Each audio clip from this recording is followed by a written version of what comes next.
Nagsilbing game changer ang mga kabataan sa katatapos lamang na 2025 midterm elections.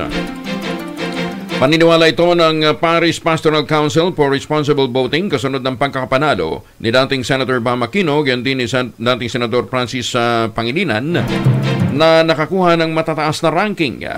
Kahit na nung mga nagdaang survey ay hindi naman sila lumilitaw. Ayon kay Ana De Villa Singson, National Communications Director ng PPCRB, hindi siya nasurpresa matapos na pumasok sa Module 12 ang winning senatorial candidates at kasama nga sa listahan ang dalawang nagbabalik na senador. Ganito rin ang nakita ni National Citizens for Movement for Pre-Elections o NAMPREL, Secretary General Eric Albia. Iginit nito na malaking factor ang pagsuporta ng Gen Z at mga millennials sa kina Aquino at Pangilinan.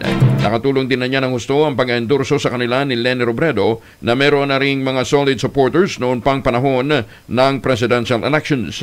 Tirabi ni Albia na hindi rin ikinagulat ang pagkakapanalo ng dalawa dahil nakita na niya ang paglabas ng pangalan ng mga ito sa mga survey sa mga paaralan at mga universidad na malayo sa nationwide survey na ilalabas ng malalaking survey firms.